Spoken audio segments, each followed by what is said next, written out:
सभी विद्यार्थियों का बहुत बहुत स्वागत। आज हम लोग प्रश्नावली 10.1 बनाएंगे। हम लोग प्रश्नावली 10.1 में वृत्त से संबंधित प्रश्न है।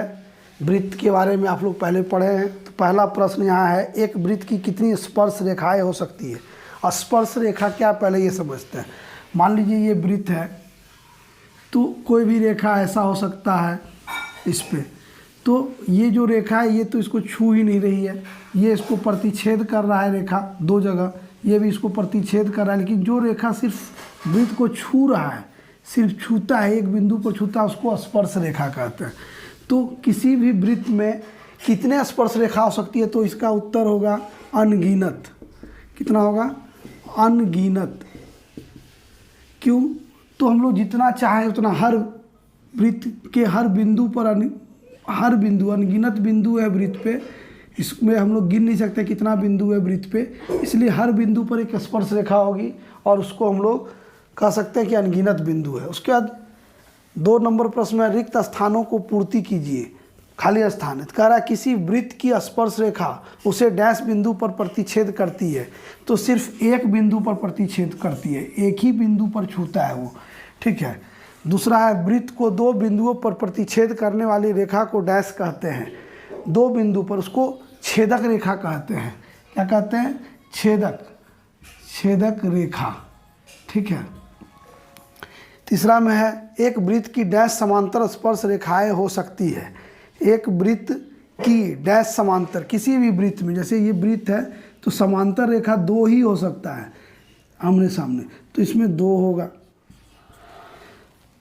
चौथा में है, वृत्त तथा उसकी स्पर्श रेखा के उभयनिष्ठ बिंदु को स्पर्श बिंदु कहते हैं। यहाँ स्पर्श बिंदु होगा।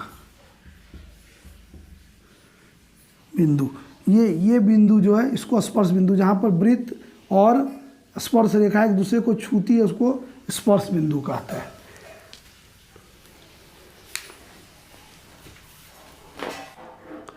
प्रश्न संख्या 3 है, 5 सेंटीमीटर त्रिज्या वाले एक वृत्त के बिंदु P पर स्पर्श रेखा PQ केंद्र O से जाने वाली रेखा से बिंदु Q पर इस प्रकार मिलती है कि OQ 12 सेंटीमीटर है, PQ की लंबाई ज्ञात करना है। उसमें 4 ऑप्शन है, A B C D। A में 12 सेंटीमीटर, B 13 है, C में 8.5 है, D में 119 का वर्गमूल सेंटीमीटर है। तो क्या करेंगे, पहले इसके लिए चित्र बनाइए। 5 सेंटीमीटर का एक हम वृत्त ले लिए।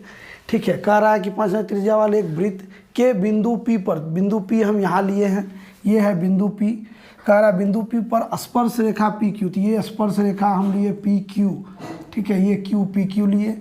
यहाँ तक जाने वाली रेखा से PQ केंद्र O से जो जाने वाली रेखा से बिंदु Q पर इसको Q पर मिला दिए। इस प्रकार मिलती है कि OQ दिया हुआ है 12 सेंटीमीटर, और अब हम जान रहे हैं त्रिज्या PO है 5 सेंटीमीटर। तब हम लोग क्या करेंगे, यहाँ क्या क्या चीज़ हम लोग जानते हैं, ये इसका प्रयोग कर सकते हैं। तो हम लोग ये चीज़ आपको नहीं पता होगा कि कोई भी स्पर्श रेखा जो होता है वो क्या होता है, त्रिज्या के लंब होते हैं। तो ये जब लंब होगा तो ये 90 डिग्री यहाँ पर बनाएगा। तो ये जब 90 डिग्री है तो ये हो जाएगा इसके लिए कर्ण, ये हो जाएगा लंब। ठीक है। और ये हो जाएगा आधार। तो ये लंब, कर्ण और आधार, तो पाइथागोरस थ्योरम से हम लोग क्या करेंगे, इसका लंबाई जब निकालिएगा PQ का, तो ये होगा क्या, हम लोग जानते हैं यहाँ पर पाइथागोरस थ्योरम के अनुसार ये क्या आ जाएगा, OQ का वर्ग बराबर PQ का वर्ग प्लस PO का वर्ग, ये होगा। तो ये OQ दिया हुआ है 12 का वर्ग बराबर PQ का वर्ग प्लस ये हो जाएगा 5 का वर्ग, ये 144 माइनस ये 5 25 इधर आ जाएगा, तो PQ का वर्ग, तो इसको घटाएंगे तो 9 119 का वर्गमूल बराबर PQ। तो इसका ऑप्शन D होगा। तो इस तरह से हम लोग बनाएंगे। तो इसमें क्या क्या चीज़ याद रखना है जो हम नहीं पढ़े हैं। कोई भी क्या होता है, वृत्त स्पर्श रेखा जो होता है त्रिज्या के लंब होते हैं। स्पर्श रेखा त्रिज्या से लंबवत होता है, या त्रिज्या जो होता है वह स्पर्श रेखा पर लंब होता है पहला। उसके बाद दूसरा बिंदु कि ये जो स्पर्श रेखा है, स्पर्श रेखा त्रिज्या के लंब होते हैं, पहला बिंदु। दूसरा बिंदु में ये कि स्पर्श रेखा सिर्फ एक ही बिंदु पर छूते हैं। ठीक है, एक ही बिंदु पर टच करता है वृत्त को। उसके बाद किसी वृत्त की स्पर्श रेखा छेदक रेखा की एक विशिष्ट दशा है, ये सब आप पढ़े होइएगा।